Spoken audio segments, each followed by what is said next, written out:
जय हिंद दोस्तों। मैं संजय सिंह आप सभी को आप सबके YouTube channel Sanjay online study zone पर स्वागत करता हूं। आज अध्याय राज्यपाल से है और ये 19वां वीडियो होगा भारतीय संविधान से। अध्यायवार वीडियो में ला रहा हूं, किसी वीडियो में 2 चैप्टर ला रहा हूं, किसी में 1। इससे पीछे वाले वीडियो नहीं देखे हैं तो प्लेलिस्ट बना हुआ है, जा करके देखें और मैं इसे डिस्क्रिप्शन बॉक्स में टैग भी कर दूंगा। यदि आपको अच्छा लगता है तो वीडियो को लाइक, शेयर एवं सब्सक्राइब करें। दोस्तों के बीच में शेयर जरूर करें दोस्तों। तो चलिए इस चैप्टर को स्टार्ट करते हैं। सबसे पहले राज्यपाल के भाग 6 में दिया हुआ है। भाग 6 के अंतर्गत आता है आर्टिकल 153 से 167 तक राज्यपाल के बारे में बताया गया है। ठीक है, तो इस क्वेश्चन से इससे फर्स्ट क्वेश्चन क्या बनता है, चलिए देखते हैं उसको। पहला क्वेश्चन है कि संविधान के मसौदे में निर्वाचित राज्यपालों के प्रावधानों की मूल योजना को छोड़ दिया गया था, क्योंकि फर्स्ट में इसका तात्पर्य होता है एक दूसरा निर्वाचन प्रमुख राजनीतिक मुद्दों पर लड़ा जाता है। निर्वाचित राज्यपाल अपने को मुख्यमंत्री से बड़ा मानता है। राज्यपाल को संसदीय प्रणाली के अधीन ही कार्य करना था। इन कथनों में से कौन सही है? तो कौन सा कथन सही है? कह रहा है इसका तात्पर्य होता है एक दूसरे निर्वाचन, ये सही है। निर्वाचन प्रमुख राजनीतिक मुद्दों पर लड़ा जाता है, गलत। निर्वाचित राज्यपाल अपने मुख्यमंत्री को से बड़ा मानता है, सही है। और राज्यपाल को संसदीय प्रणाली के अधीन ही कार्य करना पड़ता है, ये भी सही है। इस प्रकार ऑप्शन नंबर 1, 3, 4 सही है। नेक्स्ट प्रश्न की ओर चलते हैं। प्रश्न नंबर 2 की ओर। प्रश्न नंबर 2 में कथन है और उसमें भी ढूंढना है, 5 कथन है। राज्य का राज्यपाल मंत्रिपरिषद के परामर्श से स्वतंत्र कार्य कर सकता है। राज्य का राज्यपाल मंत्रिपरिषद के परामर्श से स्वतंत्र कार्य कर सकता है। क्या इसमें से क्या क्या सही है? अपने उत्तर को सही चुनिए। तो विधानसभा में सरकार को अपना बहुमत सिद्ध करने को कहने के लिए, ठीक है, स्वतंत्र रूप से कह सकता है कि आप आकर के अपना पेश कीजिए बहुमत। मुख्यमंत्री को बर्खास्त करने के लिए ये भी कर सकता है राज्यपाल अपने स्वतंत्र रूप से। भारत के राष्ट्रपति के विचारार्थ किसी विधेयक को आरक्षित करने के लिए ये भी राज्यपाल स्वतंत्र रूप से कर सकता है अपने मन से। विधायिका द्वारा पारित किसी विधेयक को पुनर्विचार हेतु वापस करने के लिए, ये भी सही है। उच्च न्यायालय के परामर्श मांगने के लिए ये नहीं, राज्यपाल के पास ये अधिकार नहीं है। तो ऑप्शन 1, 2 कथन 1, 2, 3, 4 सत्य है। तो इस प्रकार ऑप्शन नंबर ए मेरा सही आंसर होगा। नेक्स्ट प्रश्न पर चलते हैं। प्रश्न नंबर 3 की ओर। 3 में कह रहा भारतीय संविधान के निम्न अनुच्छेदों में से किस एक के अधीन राज्यपाल राष्ट्रपति के विचार के लिए किसी विधेयक को आरक्षित कर सकता है? तो राज्यपाल कौन सा आर्टिकल के तहत कोई विधेयक राष्ट्रपति के विचार के लिए भेज सकता है, आरक्षित कर सकता है राष्ट्रपति के पास भेजने के लिए? तो ये ऑप्शन नंबर 4 दिए हुए हैं। तो ऑप्शन ए में आर्टिकल 169, आर्टिकल 1900, आर्टिकल 200, अनुच्छेद 201 और डी में है 202। तो इस प्रकार ऑप्शन नंबर बी मेरा सही आंसर होगा। अनुच्छेद 200 के अनुसार राज्यपाल राज्य विधानमंडल के दोनों सदनों से पारित किसी विधेयक को राज्यपाल के समक्ष प्रस्तुत किए जाने पर राज्यपाल उस पर अपनी सहमति देने या रोकने के अतिरिक्त विधेयक को राष्ट्रपति के विचारार्थ के लिए आरक्षित रख सकता है। और 201 के तहत राष्ट्रपति इसे आरक्षित विधेयक पर विचार करता है। 201 के तहत राष्ट्रपति इस आरक्षित विधेयक पर विचार करने के लिए स्वतंत्र है और अपनी अनुमति देता है या रोक भी लेता है। तो इस प्रकार मेरा ऑप्शन क्या है? ऑप्शन नंबर बी मेरा सही आंसर होगा, थर्ड का। और नेक्स्ट प्रश्न की ओर चले। क्वेश्चन नंबर 4 में संविधान के किस अनुच्छेद के अंतर्गत राज्यपाल राष्ट्रपति के अनुमोदन के लिए किसी विधेयक को भेज सकता है? राष्ट्रपति के अनुमोदन के लिए किसी विधेयक को भेज सकता है। अभी जस्ट हमने बताया, तो 5 ऑप्शन है, अनुच्छेद 166, अनुच्छेद 200, अनुच्छेद 239 और अनुच्छेद 240। तो राज्यपाल किसी विधेयक को राष्ट्रपति के लिए भेजता है अनुमोदन के लिए, तो ऑप्शन नंबर बी मेरा सही होगा, अनुच्छेद 200 के तहत, अनुच्छेद 200 के तहत भेजता है। नेक्स्ट प्रश्न की ओर चलते हैं, प्रश्न नंबर 5 की ओर। 5 में क्या कहा जा रहा है? राज्य सरकार का कार्यकारी अध्यक्ष या संवैधानिक प्रमुख कौन होता है? देखिए, राज्य सरकार का कार्यकारी अध्यक्ष या संवैधानिक प्रमुख कौन होता है? तो मुख्यमंत्री, राज्यपाल, मुख्यमंत्री का सचिव या मुख्य सचिव। तो ऑप्शन नंबर बी मेरा सही आंसर होगा, राज्यपाल है जो राज्य का कार्यकारी संवैधानिक प्रमुख होता है। ठीक है, और वास्तविक प्रमुख कौन होता है? वो मुख्यमंत्री होते हैं। ठीक है, ऑप्शन नंबर बी मेरा सही आंसर होगा, 6 का 5 का option number B. Question number 5 का ऑप्शन नंबर बी मेरा सही होगा। अनुच्छेद 154 के अनुसार राज्य की कार्यपालिका शक्ति राज्यपाल में निहित होगी, और 154 के अनुसार, ऑप्शन नंबर 154 अनुच्छेद नंबर 154 के अनुसार। तो ऑप्शन नंबर बी मेरा सही आंसर होगा। नेक्स्ट प्रश्न पर चलते हैं, प्रश्न नंबर 6। जम्मू एवं कश्मीर के राज्यपाल की नियुक्ति कौन करता है? जम्मू एवं कश्मीर के राज्यपाल की नियुक्ति कौन करते हैं? तो ऑप्शन नंबर 4 दिए हुए, जम्मू एवं कश्मीर के मुख्यमंत्री, जम्मू एवं कश्मीर उच्च न्यायालय के मुख्य न्यायाधीश, भारत का प्रधानमंत्री या भारत का राष्ट्रपति। तो ऑप्शन नंबर डी मेरा सही आंसर होगा, भारत का राष्ट्रपति जम्मू एवं कश्मीर के राज्यपाल की नियुक्ति करते हैं। जम्मू एवं कश्मीर के राज्यपाल का पहले नाम क्या था? सदर रियासत कहा जाता था। जम्मू एवं कश्मीर के राज्यपाल को पहले सदर ए रियासत कहा जाता था, और अब जम्मू और कश्मीर के 370 को पुनर्गठित करके 2019 में 31 अक्टूबर 2019 को जम्मू और कश्मीर राज्य को 2 संघ राज्य क्षेत्र जम्मू एवं कश्मीर तथा लद्दाख के रूप में बना दिया गया है, पुनर्गठित कर दिया गया है। ठीक है, अब वहां पर उपराज्यपाल होते हैं। नेक्स्ट प्रश्न की ओर चलते हैं, प्रश्न नंबर 8 की ओर। प्रश्न नंबर 7 छूट गया है दोस्तों, मैं इसे पढ़ देता हूँ।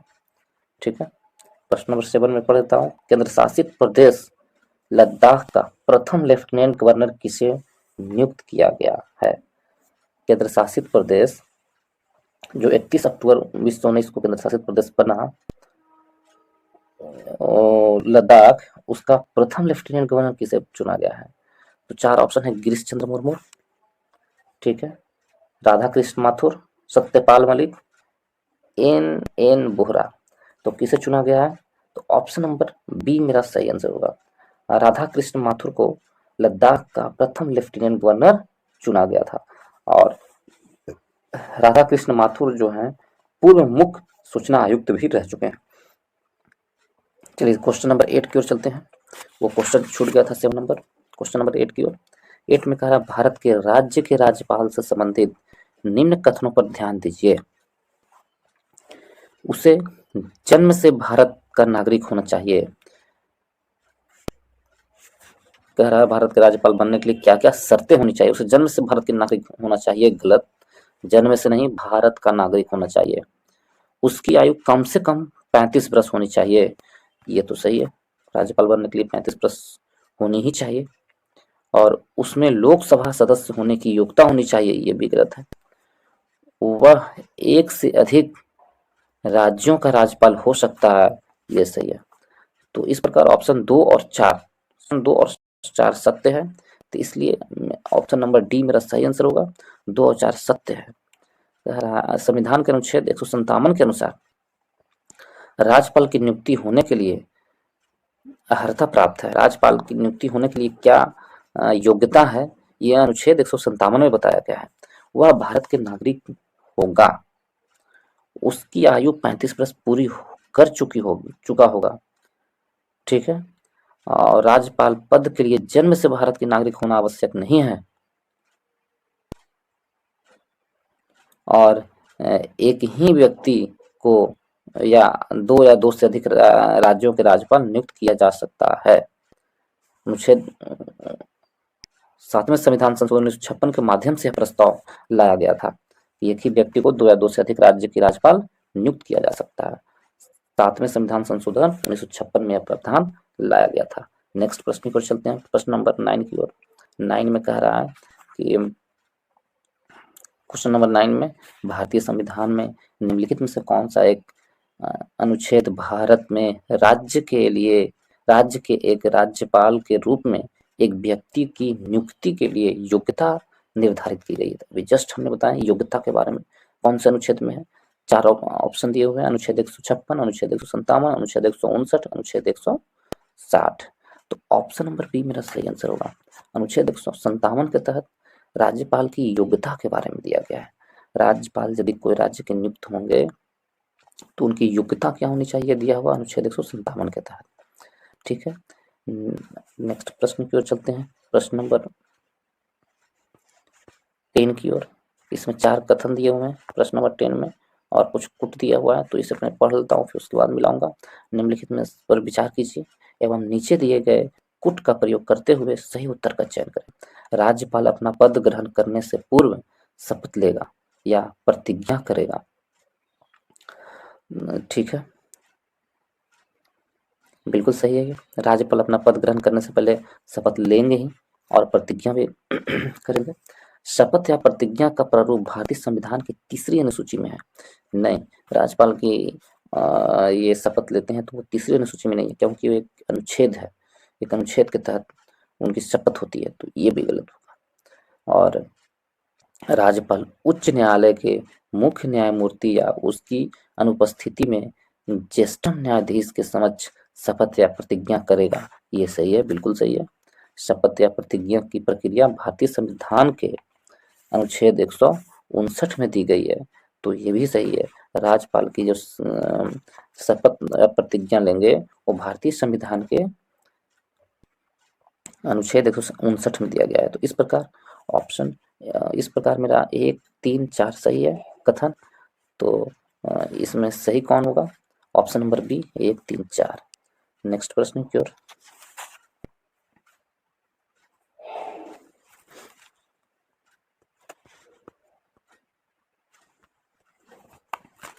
इलेवन की ओर। निम्नलिखित में से कौन राज्यपाल को पद की शपथ ग्रहण करवाता है। तो राज्यपाल को पद की शपथ ग्रहण करवाता है वो भारत के उच्च न्यायालय, राज्य के उच्च न्यायालय के मुख्य न्यायाधीश। राज्य के उच्च न्यायालय के मुख्य न्यायाधीश राज्यपाल को पद की शपथ दिलाता है। और अनुच्छेद कितना 159 के, अनुच्छेद 159 के तहत या अनुच्छेद 159 में राज्यपाल को शपथ का प्रावधान किया गया, अनुच्छेद 159 में, न कि 3री अनुसूची में। भारतीय संविधान किसी भारतीय राज्य के राज्यपाल से संबंधित निम्नलिखित कथनों में से कौन सा कथन सत्य नहीं है। वह भारत के राष्ट्रपति द्वारा नियुक्त होता है, बिल्कुल सही है। वह एक से अधिक राज्यों के राज्यपाल हो सकता है, ये भी सही है। वह 5 वर्ष तक पद पर रहता है, राज्यपाल 5 वर्ष तक पद पर रहता है, ये भी सही है। यदि संबंधित राज्यों की व्यवस्थापिका उसे पद से हटाए जाने का प्रस्ताव स्वीकार करती है तो पद से पूर्व भी हटाया जा सकता है, वो पदावधि के पूर्व भी हटाया जा सकता है। क्या यह सही है, तो नहीं, ये गलत है। तो इस प्रकार गलत ऑप्शन चुनने का रहा था, तो ऑप्शन नंबर डी मेरा सही आंसर होगा, ये गलत है। अनुच्छेद 156 के अनुसार राष्ट्रपति के प्रसाद पर्यंत अपना पद धारण करते हैं राज्यपाल। और संविधान में ऐसा कोई प्रावधान नहीं दिया गया है राज्यपाल को हटाने के लेकर के, समझे। उनके पदच्युत करने के लिए राज्य व्यवस्थापिका द्वारा राज्यपाल को हटाए जाने का कोई प्रावधान नहीं है। तो इस प्रकार इसका आंसर डी होगा। नेक्स्ट प्रश्न की ओर चलते हैं, क्वेश्चन नंबर 13 की ओर। 13 में कहा जा रहा है, निम्नलिखित कथनों में से कौन सा एक सही है? भारत में एक ही व्यक्ति को एक ही समय में 2 या अधिक राज्यों के में राज्यपाल नियुक्त नहीं किया जा सकता है। ये तो गलत है, किया जा सकता है। भारत में राज्यों के उच्च न्यायालय के न्यायाधीश राज्य के राज्यपाल द्वारा नियुक्त किए जाते हैं, ठीक वैसे ही जैसे उच्चतम न्यायालय के न्यायाधीश राष्ट्रपति द्वारा नियुक्त किए जाते हैं। ये भी गलत है। ऑप्शन ए ऑप्शन बी दोनों गलत है, क्योंकि राज्य के उच्च न्यायालय के न्यायाधीश की नियुक्ति राष्ट्रपति के द्वारा किया जाता है। ऑप्शन ए ऑप्शन बी दोनों गलत है। ऑप्शन सी में क्या है, भारत के संविधान में राज्यपाल को उसके पद से हटाने हेतु कोई भी प्रक्रिया अधिकथित नहीं है। तो ऑप्शन नंबर सी मेरा सही आंसर है। सही आंसर को खोजना था। भारत के संविधान में राज्यपाल को उसके पद से हटाने हेतु कोई भी प्रक्रिया अधिकथित नहीं है। ऑप्शन डी भी एक बार देख लेते हैं। विधायी व्यवस्था वाले संघ राज्य क्षेत्र में मुख्यमंत्री की नियुक्ति राज्यपाल द्वारा बहुमत समर्थन के आधार पर की जाती है। तो ऑप्शन डी भी गलत है, इसमें कुछ अनुच्छेद दिए हुए हैं। तो ऑप्शन नंबर सी मेरा सही आंसर होगा। इसमें कह रहा है राज्यपाल को हटाने कोई प्रावधान नहीं। अनुच्छेद 156 के 1 में प्रावधान है कि राज्यपाल राष्ट्रपति के प्रसाद पर्यंत पद धारण करेगा। अनुच्छेद 156 के तहत पद धारण करेगा। प्रसाद पर्यंत किसके तहत? अनुच्छेद 156 के तहत राष्ट्रपति के प्रसाद पर्यंत। अनुच्छेद 153 एक ही व्यक्ति को 2 या अधिक राज्यों का राज्यपाल हो सकते हैं। तो अनुच्छेद 153 में कहा गया। अनुच्छेद 217 में राष्ट्रपति द्वारा उच्च न्यायालय के न्यायाधीश की नियुक्ति किया जाता है, न कि राज्यपाल द्वारा। और अनुच्छेद 339 में संघ राज्य क्षेत्र दिल्ली के मुख्यमंत्री की राष्ट्रपति द्वारा नियुक्त किया जाता है। तो नेक्स्ट प्रश्न पर चलते हैं। इस प्रकार आंसर इसका सी हो जाएगा। नेक्स्ट प्रश्न नंबर 14 में क्या है, तो निम्नलिखित कथनों पर विचार कीजिए। किसी राज्य के राज्यपाल के विरुद्ध उसकी पदावधि के दौरान किसी न्यायालय में कोई दंडनीय कार्यवाही संस्थित नहीं की जाएगी। बिल्कुल सही है, बिल्कुल सही है, ये नहीं की जाएगी। किसी राज्य के राज्यपाल को परिलब्धियां और भत्ते उसकी पदावधि के दौरान कम नहीं किए जाएंगे। क्या ये सही है? तो ये भी सही है। कथन 1 कथन 2 दोनों सही है। इस प्रकार ऑप्शन नंबर सी मेरा सही आंसर होगा।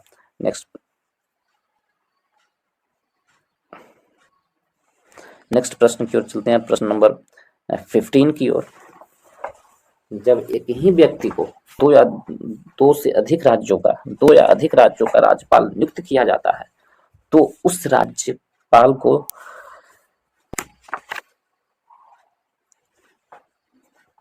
संदेह उपलब्धियां और भत्ते होंगे।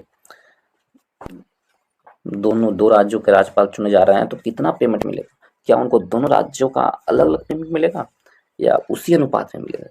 तो 4 ऑप्शन दिए हुए हैं। राज्यपाल की व्यक्त इच्छा अनुसार, राज्यपाल चाहेंगे कि हमें इतना पैसा चाहिए तभी हम उस राज्य का राज्यपाल बनूंगा, इसके अनुसार। अच्छा, तो ये गलत है, नहीं ऐसा नहीं होगा, ये गलत हो गए। बी में कह रहा है राष्ट्रपति के निर्णयानुसार, ये भी गलत है। गृह मंत्रालय के निर्णयानुसार, ये भी गलत है। इसे उन राज्यों के बीच ऐसे अनुपात में आवंटित किया जाएगा जैसा राष्ट्रपति आदेश द्वारा अवधारित करेंगे। ऑप्शन नंबर डी मेरा सही आंसर होगा। ऐसे बी भी मेरा सही आंसर होगा, लेकिन सबसे सटीक आंसर क्या है? ऑप्शन नंबर डी मेरा सही आंसर है। इस प्रकार ऑप्शन नंबर डी क्वेश्चन 15 का सही आंसर है। नेक्स्ट प्रश्न की ओर चलते हैं। प्रश्न नंबर 16, इसमें 4 कथन दिए हुए हैं। निम्नलिखित में से कौन से किसी राज्य के राज्यपाल को दी गई विवेकाधीन शक्तियां हैं? भारत के राष्ट्रपति को राष्ट्रपति शासन अधिरोपित करने के लिए रिपोर्ट भेजता है। राज्यपाल ऐसा बिल्कुल करते हैं। जब किसी राज्य में राष्ट्रपति शासन लगाना है तो राज्यपाल ही है जो अपना रिपोर्ट भेजते हैं राष्ट्रपति को। तो ये बिल्कुल सही है। मंत्रियों की नियुक्ति करना, मंत्रियों की नियुक्ति करना राज्यपाल के अधीन है, लेकिन ऐसा तब करेगा जब मुख्यमंत्री राज्यपाल को बताएगा। तो ये ऑप्शन गलत है, मंत्रियों की नियुक्ति अपने मन से नहीं कर सकते हैं, विवेकाधीन नहीं है, क्योंकि वो मुख्यमंत्री के परामर्श पर ही मंत्रियों की नियुक्ति करते हैं। हमसे पूछा जा रहा है कि विवेकाधीन शक्तियां हैं, उनके अपने विवेक से ये काम कर सकते हैं, तो अपने विवेक से मंत्रियों की नियुक्ति नहीं किया जाता है, क्योंकि वह मुख्यमंत्री की सलाह पर ही मंत्रियों की नियुक्ति करते हैं। तो 2 गलत है। 3 में राज्य विधानमंडल द्वारा पारित कतिपय विधेयक को भारत के राष्ट्रपति के विचार के लिए आरक्षित रखना है, ये इनके विवेक के अनुसार है, तो ऑप्शन नंबर 3 भी सही है। ऑप्शन 3 सही है, ये इनके विवेक पर निर्भर करता है। और राज्य सरकार के कार्य संचालन के लिए नियम बनाना, ये इनके विवेक पर कार्य नहीं है। तो इस प्रकार ऑप्शन 1 और 3 मेरा सही होगा। कथन 1 और 3 सही है, तो इस प्रकार ऑप्शन बी मेरा सही आंसर होगा। ठीक है, 16 का बी। नेक्स्ट प्रश्न की ओर चलते हैं, प्रश्न नंबर 17। 17 में क्या कहा जा रहा है, भारतीय संविधान के निम्नलिखित में से कौन से अनुच्छेद राज्यपाल को आदेश जारी करने की शक्ति प्रदान करता है। कौन सा अनुच्छेद है जो राज्यपाल को आदेश जारी करने की शक्ति प्रदान करता है, तो अनुच्छेद 213। अनुच्छेद 213 राज्यपाल को राज्य के विधानसभा सत्र में या विधान परिषद वाले सत्र में राज्यपाल को अध्यादेश, आदेश नहीं अध्यादेश जारी करने की शक्ति प्रदान करता है, अनुच्छेद 213। और राष्ट्रपति अध्यादेश जारी करते हैं अनुच्छेद 123 के तहत। अनुच्छेद 123 के तहत राष्ट्रपति अध्यादेश जारी करते हैं और राज्यपाल अनुच्छेद 213 के तहत अध्यादेश जारी करते हैं। तो इस प्रकार ऑप्शन नंबर सी मेरा सही आंसर होगा। नेक्स्ट प्रश्न की ओर चलते हैं, प्रश्न नंबर 18 की ओर। 18 में कहा जा रहा है कि किसी राज्य के राज्यपाल द्वारा जारी ऑर्डिनेंस का अनुमोदन होना आवश्यक है। तो ऑर्डिनेंस का अनुमोदन किसके द्वारा किया जाएगा, राष्ट्रपति द्वारा, राज्य की विधायिका द्वारा, राज्य के मंत्रियों की काउंसिल द्वारा, उपरोक्त में से किसी से नहीं। तो ऑप्शन नंबर बी मेरा सही आंसर होगा, राज्य की विधायिका द्वारा। संविधान के अनुच्छेद 213 के 2 के तहत राज्यपाल द्वारा जारी अध्यादेश का विधायिका से के पुनः समवेत होने के 6 सप्ताह की अवधि में विधायिका द्वारा अनुमोदन आवश्यक है, अन्यथा वह परिवर्तन नहीं रहे। तो इस प्रकार ऑप्शन नंबर बी मेरा सही आंसर है, राज्य की विधायिका द्वारा। नेक्स्ट प्रश्न की ओर चलते हैं, प्रश्न नंबर 19। 19 में भारतीय संविधान के किस अनुच्छेद के तहत राज्यपाल को संविधान मंडल के विश्रांति काल में अध्यादेश प्रख्यापित करने की शक्ति प्राप्त है। भारतीय संविधान के किस अनुच्छेद के तहत राज्यपाल को विधान मंडल के विश्रांति काल में अध्यादेश प्रख्यापित करने की शक्ति प्राप्त है, मतलब कौन सी अनुच्छेद के द्वारा राज्यपाल जब विधान मंडल या विधान परिषद में कोई सत्र नहीं चल रहा हो तब वो अध्यादेश ला सकते हैं। तो ऑप्शन नंबर डी मेरा सही आंसर होगा, अनुच्छेद 213 के तहत ऐसा राज्यपाल कर सकते हैं, जबकि राष्ट्रपति अनुच्छेद 123 के तहत अध्यादेश जारी करते हैं। नेक्स्ट प्रश्न की ओर चलते हैं, प्रश्न नंबर 20 में 4 कथन दिए हुए हैं, इनमें से सही कथन को चुनना है। किसी राज्य के गवर्नर से संबंधित विचार कीजिए, उसे राष्ट्रपति नियुक्त करते हैं, बिल्कुल सही है। क्या ये सही है? बिल्कुल है। राष्ट्रपति की इच्छा अनुसार यह पद पर रहते हैं, क्या ये सही है कि राष्ट्रपति की इच्छा अनुसार पद पर रहते हैं? जी हाँ, ये भी सही है। राष्ट्रपति के प्रसाद पर्यंत ही राज्यपाल उन पद पर रहते हैं। और ऑप्शन नंबर 3 में, कथन नंबर 3 में कह रहा है कि उनमें राज्य की कार्यपालिका शक्ति निहित है, राज्य की कार्यपालिका शक्ति निहित है, बिल्कुल ये भी सही है। राज्यपाल में राज्य की कार्यपालिका शक्ति निहित होती है, तो कथन नंबर 3 भी सही है। 4 में सामान्यतः वह 5 वर्ष के लिए पद पर रहते हैं, तो कथन नंबर 4 भी सही है। इस प्रकार सही उत्तर 1, 2, 3, 4 होगा।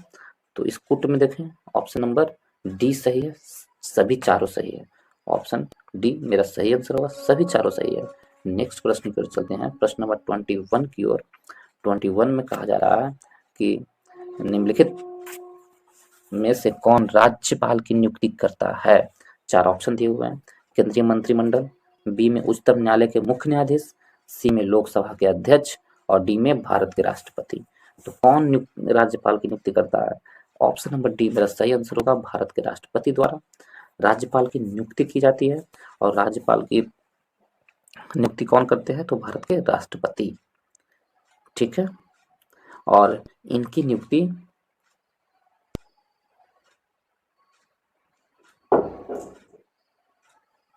राष्ट्रपति के द्वारा किया जाता है। नेक्स्ट प्रश्न की ओर चलते हैं। क्वेश्चन नंबर कितना? 22 की ओर, यानी 22 की ओर। किसी राज्य का राज्यपाल नियुक्त किया जाता है किसके द्वारा? तो 5 ऑप्शन दिए हुए हैं। किसी राज्य का राज्यपाल, इसमें आंसर जल्दी से बताइए, अभी जस्ट बताया है। तो ऑप्शन नंबर सी मेरा सही आंसर होगा, भारत के राष्ट्रपति के द्वारा किसी राज्य के राज्यपाल नियुक्त किए जाते हैं। यदि इस वीडियो से कुछ भी सीखने के लिए मिलता हो दोस्तों, तो वीडियो को अपने दोस्तों के ग्रुप में शेयर अवश्य करें, इस वीडियो को लाइक करें और सब्सक्राइब करें। चलिए नेक्स्ट प्रश्न की ओर चलते हैं। प्रश्न नंबर 23 में कहा जा रहा है कि किसी राज्य में राज्यपाल की नियुक्ति संविधान के अनुच्छेद 153 संविधान के अनुच्छेद 4 ऑप्शन दिए हुए हैं। राज्यपाल की नियुक्ति कितने के तहत होती है? कौन से अनुच्छेद के तहत होती है? तो किसी राज्य के राज्यपाल की नियुक्ति संविधान के अनुच्छेद 153 के तहत, 154 के तहत, 155 के तहत, 156 के तहत। तो ऑप्शन नंबर सी मेरा सही आंसर होगा। किसी राज्य में राज्यपाल की नियुक्ति अनुच्छेद 155 के तहत राष्ट्रपति करते हैं। तो अनुच्छेद 155 के तहत राज्यपाल की नियुक्ति किया जाता है। नेक्स्ट प्रश्न की ओर चलते हैं। प्रश्न नंबर 24 की ओर। 24 में है, राज्यपाल के संदर्भ में निम्नलिखित में से कौन सा एक कथन सत्य नहीं है? वह राज्य की विधायिका का अंग होता है। तो क्या ये सही है? जी हाँ, ये सही है। वह राज्य की विधायिका का अंग होता है राज्यपाल। वह मृत्यु दंड को क्षमा कर सकता है। क्या राज्यपाल की ये शक्तियां प्रदान है कि वह मृत्यु दंड को क्षमा कर सकता है? तो नहीं, बिल्कुल नहीं, वह मृत्यु दंड को क्षमा नहीं कर सकता है। तो इस प्रकार ऑप्शन बी मेरा सही आंसर होगा। लेकिन और भी ऑप्शन देते हैं। वह राज्य के उच्च न्यायालय के न्यायाधीशों की नियुक्ति नहीं करता है, ये सही है। और उसके पास आपातकालीन शक्तियां नहीं है, ये भी सही है। तो इस प्रकार ए, सी और डी सही है, लेकिन बी सही नहीं है।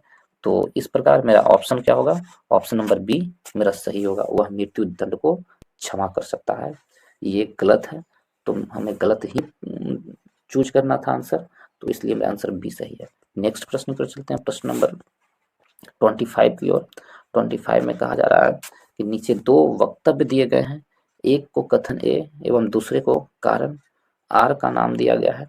दिए गए पुट की सहायता से सही उत्तर चुनिए। राष्ट्रपति और राज्यपाल पर उनके किसी भी कार्य के लिए न्यायालय में मुकदमा नहीं चलाया जा सकता है। कथन ए में कह रहा है कि राष्ट्रपति और राज्यपाल पर उनके किसी भी कार्य के लिए न्यायालय में मुकदमा नहीं चलाया जा सकता है। तो कथन बिल्कुल सही है, ऐसा दिया गया है कि किसी भी न्यायालय में जब तक वो पद पर है नहीं चलाया जा सकता है। तो कथन ए सही है। कारण राष्ट्रपति पर महाभियोग चलाया जा सकता है और राज्यपालों को असंवैधानिक कृत्यों के करने पर पदच्युत किया जा सकता है। तो कारण भी सही है।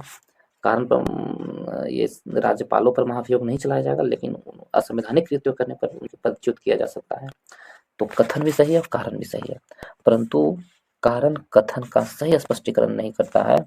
इस प्रकार ऑप्शन नंबर बी मेरा सही आंसर होगा। ए और आर दोनों सही है, किंतु आर ए की सही व्याख्या नहीं करता है। तो ऑप्शन नंबर बी सही आंसर है। नेक्स्ट प्रश्न की ओर चलते हैं। प्रश्न नंबर 26 की ओर। 26 में कह रहा है राज्यपाल के वेतन और भत्ते दिए जाते हैं। किस प्रकार दिए जाते हैं, कहाँ से दिए जाते हैं? तो राज्यपाल के वेतन और भत्ते कॉन्सिलेटेड फंड ऑफ स्टेट से, या कॉन्सिलेटेड फंड ऑफ इंडिया से, कंटीजेंसी फंड ऑफ स्टेट से। तो ऑप्शन नंबर ए मेरा सही आंसर होगा, कॉन्सिलेटेड फंड ऑफ स्टेट से दिए जाते हैं राज्यपाल की वेतन एवं भत्ते। संचित निधि, राज्य के संचित निधि से दिए जाते हैं। राज्यपाल की वेतन एवं भत्ते राज्य की संचित निधि से दिए जाते हैं। जिस राज्य के हैं उसी राज्य के संचित निधि से उनके वेतन और भत्ते दिए जाते हैं। अनुच्छेद 202 के 3 के तहत, अनुच्छेद 202 के तहत ऐसा प्रावधान किया गया है कि राज्य के संचित निधि से उन्हें वेतन और भत्ते प्रदान किए जाएंगे। तो ऑप्शन नंबर ए मेरा सही आंसर होगा। नेक्स्ट प्रश्न पर चलते हैं, प्रश्न नंबर 27 की ओर। 27 में राज्यपाल किसके प्रति उत्तरदायी होता है? राज्यपाल, 4 ऑप्शन दिए हुए हैं, किसके प्रति उत्तरदायी होता है? प्रधानमंत्री के प्रति, राष्ट्रपति के प्रति, विधानसभा के प्रति, मुख्यमंत्री के प्रति। राज्यपाल ऑप्शन नंबर बी, राष्ट्रपति के प्रति उत्तरदायी होता है, क्योंकि राज्यपाल की नियुक्ति अनुच्छेद 156 के अनुसार राष्ट्रपति के द्वारा की जाती है और राष्ट्रपति के प्रसाद पर्यंत ही पद धारण किए हुए रहते हैं राज्यपाल, तो वो राष्ट्रपति के प्रति ही उत्तरदायी होते हैं। तो ऑप्शन नंबर बी मेरा सही आंसर होगा। नेक्स्ट प्रश्न पर चलते हैं, प्रश्न नंबर 27 में कहा जा रहा है, 28 में कहा जा रहा है, क्वेश्चन नंबर 28। क्वेश्चन नंबर 28 में क्या है? तो इसमें निम्नलिखित में से कौन भारत के राष्ट्रपति की इच्छा तक ही पद पर बने रह सकते हैं? तो अभी हमने बताया कि भारत की इच्छा के पद पर ही बने रहते हैं, तो वो है भारत के राज्यों के राज्यपाल। राज्यों के राज्यपाल राष्ट्रपति की इच्छा अनुसार ही बने रहते हैं। लोकसभा अध्यक्ष 5 साल के लिए, निर्वाचन आयुक्त भी 5 साल के लिए, उच्चतम न्यायालय के न्यायाधीश भी 5 साल के नहीं, 5 वर्ष या 65 वर्ष जो भी पहले हो। नेक्स्ट प्रश्न को चलते हैं 29 की ओर। क्वेश्चन नंबर 29 में क्या कहा जा रहा है? 29 में है कि भारत के संविधान में निम्न में से किसके विरुद्ध अभियोग चलाने का प्रावधान नहीं है? तो किसके विरुद्ध अभियोग चलाने का प्रावधान नहीं है? हमने इसे बता चुका हूँ पहले भी। 4 ऑप्शन है। राष्ट्रपति के विरुद्ध है, बिल्कुल है। राज्य के राज्यपाल के विरुद्ध नहीं है। ऑप्शन नंबर बी मेरा सही आंसर होगा कि राज्य के राज्यपाल के विरुद्ध अभियोग चलाने का प्रावधान नहीं दिया गया किसी भी अनुच्छेद में। 29 का ऑप्शन नंबर बी मेरा सही आंसर होगा। नेक्स्ट प्रश्न पर चलते हैं, प्रश्न नंबर 30 की ओर। और ये थोड़ा लंबा कथन दिए हुए हैं और इसका कथन को सही आंसर में चुने। क्वेश्चन कह रहा है भारतीय संविधान के अनुच्छेद 156 में उपबंध है कि राज्यपाल अपने पद ग्रहण की तारीख से 5 वर्ष की अवधि तक पद धारण करेगा। इससे निम्नलिखित में से कौन सा निष्कर्ष निकाला जा सकता है? किसी राज्यपाल को उसकी पदावधि पूरी होने से पूर्व पद से नहीं हटाया जा सकता है। क्या यह सत्य है? किसी राज्यपाल को उसके पदावधि से पूर्व पद से नहीं हटाया जा सकता है? ये गलत है, ये गलत है, क्योंकि राष्ट्रपति चाहे तो उनको उसके पद से हटाया जा सकता है। हाँ, कोई प्रावधान नहीं दिया हुआ अनुच्छेद में, लेकिन हटाने का राष्ट्रपति हटा सकते हैं। कोई राज्यपाल 5 वर्ष की अवधि के बाद अपने पद पर बना नहीं रह सकता है, तो ये भी गलत है। 5 वर्ष के बाद भी कोई राज्यपाल अपने पद पर बना हुआ रह सकता है। तो इस प्रकार, और तब तक बना हुआ रहता है जब तक उसका कोई उत्तराधिकारी ना आ जाए। तो इस प्रकार ऑप्शन कथन 1 कथन 2 दोनों गलत है।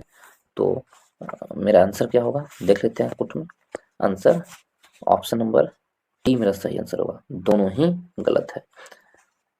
नेक्स्ट प्रश्न पर चलते हैं 31 में। क्वेश्चन नंबर 31 में क्या कह रहा है? 31 में कहा जा रहा है कि भारत में किसी राज्य की राज्यपाल बनने वाली पहली महिला कौन है? तो 4 ऑप्शन दिए हुए हैं। राजकुमारी अमृता कौर, पद्मजा नायडू, सरोजिनी नायडू, सरला अग्रवाल। तो ऑप्शन नंबर सी मेरा सही आंसर होगा, सरोजिनी नायडू। भारत के किसी राज्य के राज्यपाल बनने वाली पहली महिला है सरोजिनी नायडू, और उन्हें 15 अगस्त 1947 से 2 मार्च 1949 तक उत्तर प्रदेश के राज्यपाल के रूप में चुना गया था सरोजिनी नायडू को। तो ऑप्शन नंबर सी मेरा सही आंसर होगा। नेक्स्ट प्रश्न को चलते हैं, प्रश्न नंबर 32 की ओर। 32 में है निम्नलिखित में से कौन स्वतंत्र भारत के किसी राज्य की सर्वप्रथम महिला राज्यपाल बनी?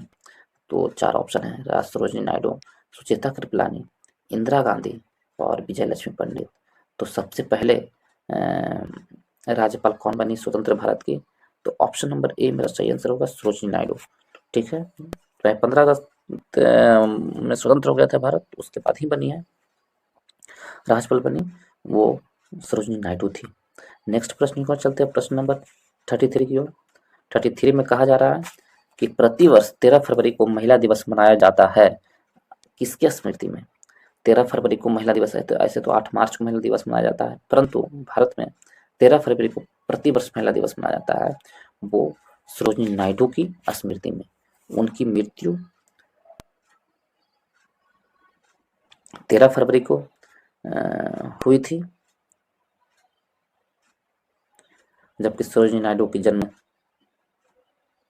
किसके स्मृति में, सॉरी, सरोजिनी नायडू का जन्म 13 फरवरी 1979 को हुआ था, जिससे जिसके कारण ही उन्हीं के जन्म दिवस पर 13 फरवरी को महिला दिवस के रूप में मनाया जाता है। नेक्स्ट प्रश्न की ओर चलते हैं, प्रश्न नंबर 34 की ओर।